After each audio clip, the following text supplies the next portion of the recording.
नमस्कार, सत श्री अकाल, आदाब। मैं आपका दोस्त शेफ राहुल बिष्ट एक बार फिर से स्वागत करता हूं अपने यूट्यूब चैनल पर। आज हमारे बीच में बहुत बड़ी एक हस्ती, एक शख्सियत बैठी हुई है, Dinkar HR sir, sprout group hospitality के सीईओ, जो कि उत्तराखंड की नहीं पूरे इंडिया के लोगों को जॉब प्रोवाइड करा रहे हैं, स्पेशली फॉर होटलियर्स।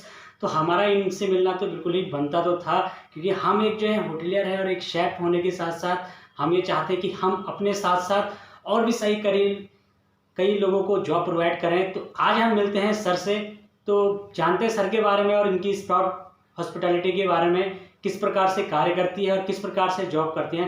नमस्कार सर, आपका बहुत बहुत स्वागत करता हूं अपने यूट्यूब चैनल पे। नमस्कार राहुल बिष्ट, कैसे हैं आप? बढ़िया सर। और मेन चीज़ है, आज बताइए सर अपने स्प्राउट हॉस्पिटैलिटी के बारे में कि किस प्रकार से आपने इसको स्टार्ट किया है और किस प्रकार से आप जॉब प्रोवाइड करा रहे हैं। काफ़ी गर्व की बात है कि हमारे उत्तराखंड से इतनी अच्छी स्प्राउट हॉस्पिटैलिटी इतना अच्छा काम कर रही है, इतने बेरोजगार लोगों को रोजगार दे रही है। तो इसके बारे में कुछ हमें डिटेल में बताइए सर। नमस्कार दोस्तों, फेसबुक में जो लोग मुझे जानते हैं वो दिनकर एचआर के नाम से जानते हैं, पर जो मेरा ओरिजिनल नेम है वो है अभिनंदन दिनकर। मेरी पैदाइश लखनऊ की है, रहने वाला मैं पौड़ी गढ़वाल से हूँ।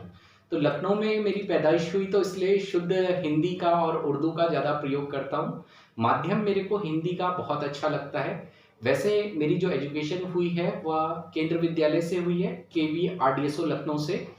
और एजुकेशन पूरी करने के बाद पे मेरा होटल मैनेजमेंट इंस्टीट्यूट अल्मोड़ा में सिलेक्शन हुआ, और वहाँ से मैंने 3 साल का होटल मैनेजमेंट का डिप्लोमा कोर्स किया। और इसके बाद पे हम मूव कर गए दिल्ली की साइड पे। तो उस समय हमारे टाइम पे 2000 के टाइम पे होटल इंडस्ट्री ऐसी नहीं थी जो आज है। हमारे टाइम पे होटल इंडस्ट्री में बहुत सारी चीज़ें थी, और जब जहाँ पे एक साइड पे IHM इंस्टीट्यूट खड़ा है, तो उसके सामने हमारे जैसे इंस्टीट्यूट जो गवर्नमेंट सेक्टर के थे वो स्टैंड ही नहीं करते थे। मेरी क्लास के अंदर पे 33 बच्चे थे, और आज मात्र 5 बच्चे ही इस इंडस्ट्री में बचे हुए हैं, और बाकी सब लोगों ने इस कोर्स को ख़त्म कर दिया या छोड़ दिया या फील्ड चेंज कर दिया। अब हुआ ऐसा कि स्टार्टिंग मैंने आपको बताया, मैं बेस्टेक पार्क प्लाजा में रहा, रेडिसन होटल के अंदर पे रहा, इसके अलावा पिकेडली ग्रुप के अंदर पे रहा, और कुछ समय मैंने डिस्को थीक और नाइट क्लब में काम किया। और थोड़े से चेंज के लिए 2005 में जब फादर का रिटायरमेंट हुआ, उसके बाद पे हम लखनऊ से नेहरू ग्राम चर्च के पास पे हमने अपना मकान बनाया, और 2005 से हम यहाँ पे रह रहे हैं। यहाँ पे जो सबसे डिफिकल्ट था देहरादून के अंदर पे एक अच्छी जॉब को पाना, क्योंकि जो हमने सीखा था वो चीज़ें हमारे यहाँ पे काम नहीं आ रही थी। B क्लास सिटी होने की वजह से हमें काफ़ी दिक्कतें आई, बट यस, क्वालिटी होटल था यहाँ पे, एक माना हुआ होटल था जिसमें मैंने पहले जॉब की, और यहीं से मुझे एक अचीवमेंट मिला। 2007 में मैं Indian railway catering tourism and development corporation के अंदर पे क्वालिटी कंट्रोल प्रोफेशनल चला गया। तो उस समय मेरे को 4,500 से 20,000 का जंप मिला था, और ये मेरे लिए बहुत बड़ा अचीवमेंट था, जिसमें हमने रेलवे की स्टैटिक यूनिट, मोबाइल यूनिट, इसके अलावा बेस किचन्स, इसके अलावा काफ़ी कुछ काम किया। महापरिनिर्वाण एक्सप्रेस एक टूरिज्म ट्रेन, और उसको भी मैंने 3 साल बुद्धिस्ट सर्किट को कवर किया। प्लस इसके अलावा प्रोटोकॉल्स में ड्यूटी लगी, मिनिस्टर्स के साथ पे रहेगी, चेयरमैन 6th पे कमीशन के साथ पे लगी, और भी बहुत सारी चीज़ों का ज्ञान हुआ। वहाँ से निकल करके नवोदय विद्यालय समिति पे गया, और 2 साल मैंने नवोदय विद्यालय समिति में भी होटल मैनेजमेंट की बच्चों को 11th एंड 12th में होटल मैनेजमेंट का एजुकेशन प्रोवाइड किया। जी सर। फिर उसके बाद पे अगेन शादी का टाइम आ चुका था। 2011 में मैं यहाँ देहरादून में आया और मेरी शादी हुई। मेरा नाम है अभिनंदन और वाइफ का नाम है शिक्षा। तो मेरी धर्मपत्नी शिक्षा से हमारा विवाह हुआ, और विवाह होने के बाद फिर ये डिसाइड हुआ कि हमने देहरादून में ही काम करना है। तो देहरादून में, तो मैंने आपको बोला, देहरादून B क्लास सिटी है, और यहाँ पे होटल्स का स्टैंडर्ड कुछ भी नहीं था। तो 2011 से फिर एक स्ट्रगल चलता रहा। इन द मीन टाइम मैं synergy institute of medical science में रहा, और वहाँ एज ए F&B मैनेजर मैंने डाइट्स पे काम किया, डाइटिक विंग्स में काम किया। और 2015 में, वैसे तो 14 नवंबर 2017 को मेरा बेटा अन्ना पैदा हुआ, और उसी समय से हमने ये प्लान कर लिया था कि हमने ये इंडस्ट्री को क्विट करना है, और अब आगे चल करके लोगों के लिए अवसरों का निर्माण करना है। तो 2015 में आकर के स्प्राउट्स का पहला ऑफिस हमने स्टार्ट किया, और इसी के साथ साथ हमने जो है पहली अपनी कैंटीन भी स्टार्ट की कनिष्क हॉस्पिटल के साथ पे। इसके अलावा JSR होटल, MJ होटल, इन होटल्स में जा कर के स्टाफ्स को वहाँ पे ट्रेनिंग दिया शुरुआत में। और आगे चल कर के स्प्राउट्स ने पहला अपना office MDDA complex clock tower Ghantaghar में स्टार्ट किया। तो उस समय से धीरे धीरे करके हमारा नाम बढ़ता गया, चलता गया, लोगों में पहचान बढ़ती गई, लोगों की जॉब्स लगती रही। फिर धीरे धीरे करके कई सारी कंपनियों ने हमसे मैन पावर लेना शुरू की और आज की डेट में इंडिया में बहुत ऐसी कंपनीज हैं जिनके साथ हमारा टाई अप है। और स्पेशली देखिए, उत्तराखंड का होना तो स्वाभाविक है, एक बहुत बड़े गर्व की बात है। गर्व की बात है कि हम उत्तराखंड से हैं और उत्तराखंड को एक ऐसा प्लेटफॉर्म पे रिप्रेजेंट कर रहे हैं कि जहाँ पे कई सारी कंपनियां, कई सारे लोग उस दौड़ में दौड़ रहे हैं। जी, तो इन द मीन टाइम क्या हुआ कि बीइंग एज ए CEO मैंने कभी काम नहीं किया। मैं बोलूँ मैं इस कंपनी का मालिक हूँ तो इस कंपनी का मालिक तो साक्षात शिव हैं, हरि ओम हैं और बोल सकते हैं उत्तराखंड की देवभूमि है और यहाँ की धारी देवी माँ है। तो मैंने एज ए मालिक कभी काम नहीं किया। लोगों ने मुझसे पूछा कि आप बेसिकली क्या हो इस कंपनी पे, तो मैंने कहा मैं एज ए HR हूँ। तो हमेशा मैंने अपने नाम के आगे दिनकर HR लिखा और बीइंग एज ए HR ही मैं काम करता रहा। और इस काम करने के दौरान बहुत सारी चीज़ें हुई हमारे साथ पे। राष्ट्रपति जी जिस समय आए थे, श्री रामनाथ कोविंद जी, तो उनकी भी सर्विसेज हमारे अंडर थी। प्रधानमंत्री जी की जिस समय कैटरिंग हुई थी तो उसके प्रोटोकॉल में भी हम खड़े हो रखे थे। तो बहुत सारी चीज़ें हमने की, बहुत सारे अचीवमेंट किए। और साइड बाय साइड मैं जैसे आपको बता रहा हूँ कि 2015 से ही मैं PCSTI institute of hotel management से जुड़ा हुआ था। तो एक अवसर जिसे बोल सकते हैं, एक अवसर मुझे इस समय कोरोना पीरियड में मिला और इस समय being as a director admin मैं PCSTI institute of hotel management का हूँ जो देहरादून में स्थित है। और यहाँ पे भी हम पूरा कंप्लीट एडमिनिस्ट्रेशन, लीगल वर्क और जो प्लानिंग होती है प्लस सेल्स एंड मार्केटिंग का पूरा कंप्लीट पार्ट देख रहे हैं।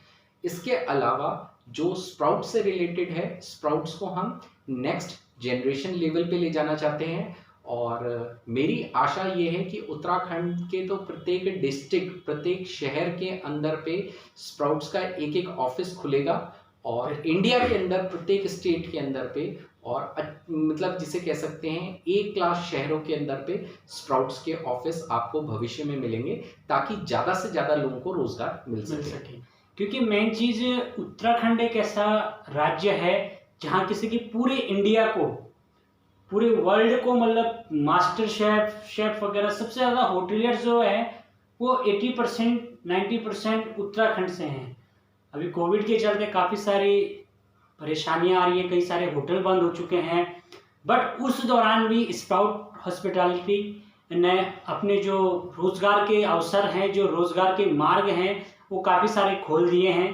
तो इसके लिए मैं सर का बहुत बहुत धन्यवाद करना चाहूँगा कि आपने इतना अच्छा एक प्लेटफॉर्म बना के दिया हम उत्तराखंड वालों को या पूरे इंडिया वालों को कि भैया अगर आपको जॉब से रिगार्डिंग कोई भी ज़रूरत हो या हॉस्पिटैलिटी से रिगार्डिंग कोई भी ज़रूरत हो तो आप आके स्प्राउट ग्रुप से मिलें, क्योंकि इसमें जो है जॉब की कई सारी अच्छी है, आपके योग्यता अनुसार आपको प्रत्येक जॉब मिल जाएगी।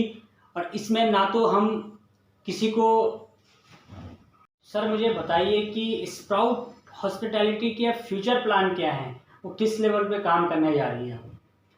देखिए, हम पहली बात एक प्लेसमेंट एजेंसी नहीं है, मैं आपको पहले ही क्लियर कर दूं। स्प्राउट्स हॉस्पिटैलिटी सर्विस एक प्रोफेशनल ग्रुप है और इसका ओनर सर्वस्व जो मैं बोलता हूँ ओम है, ठीक है ना। हम इसके मालिक नहीं है, हम भी आप जैसे ही इस स्प्राउट्स हॉस्पिटैलिटी सर्विस को आगे ले जाना चाहते हैं।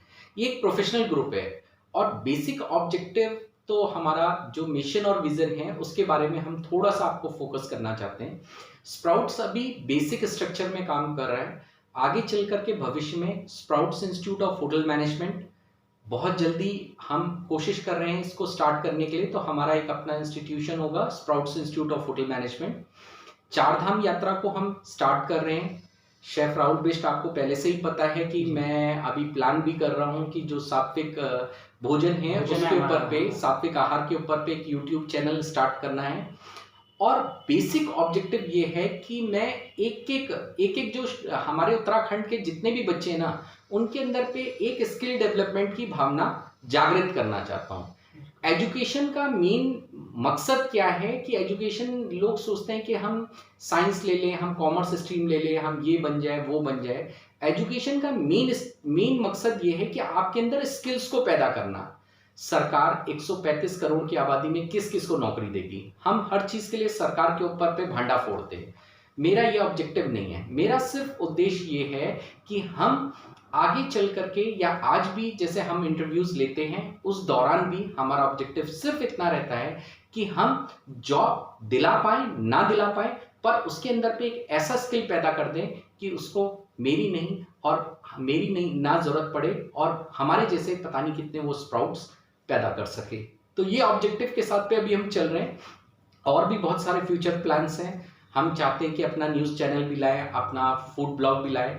तो बहुत सारी चीज़ें हैं, उसके लिए थोड़ा समय लगेगा। इस कोरोना काल में भी मतलब इतना बड़ा एक वो है कि हम पता नहीं कितने होटलियर्स तक पहुँचे, कितने होटलियर्स तक की हमने जॉब लगाई।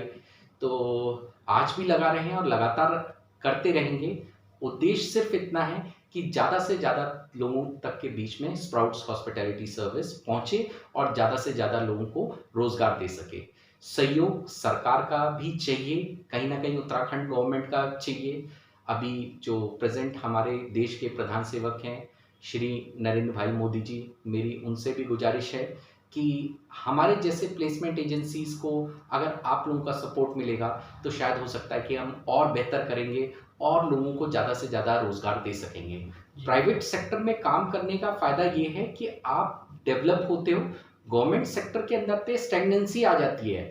तो प्राइवेट सेक्टर के अंदर पे मैंने आपको नहीं बताया, बट मैंने एज ए वेटर स्टार्ट किया था, और आज की डेट में मैं एक कंपनी का डायरेक्टर हूँ और एक कंपनी का CEO हूँ। तो इसी उद्देश्य के साथ पे आगे बढ़ना चाहता हूँ कि मैं अपने जैसे पता नहीं कितने डायरेक्टर्स पैदा करूँ, और पैदा नहीं करूँ, सॉरी गलत वर्ड है, मतलब अपने जैसे डायरेक्टर्स बनाऊँ और CEO बनाऊँ, ताकि सरकार में हम अपने टैक्सेस के द्वारा योगदान दे सकें। तो बहुत अच्छी सोच है सर आपकी, और आपसे रिक्वेस्ट है कि आप डिस्क्रिप्शन बॉक्स में आपको स्प्राउट हॉस्पिटैलिटी के नंबर जो हैं, उनके HR के जो है नंबर हैं वो मिल जाएंगे। तो आइए जुड़िए स्प्राउट ग्रुप के साथ, और जो ये बेरोजगारी है इसको हम दूर करें। मेन चीज़ हमारा यही है कि आओ मिलकर हाथ बढ़ाएं और बेरोजगारी को दूर करें। तो यही मकसद के साथ नमस्कार। और चैनल को, अगर वीडियो अच्छा लगे आपको, प्लीज़ वीडियो को लाइक कीजिए, चैनल को सब्सक्राइब कीजिए, साथ ही साथ बेल आइकन दबा दीजिए, और इस वीडियो को ज़्यादा से ज़्यादा शेयर कीजिए ताकि प्रत्येक जो होटलियर्स है उसको जॉब की कमी ना पड़े और उसका घर का जो चूल्हा है वो जलता रहे। Thank you so much. नमस्कार। हरिओम।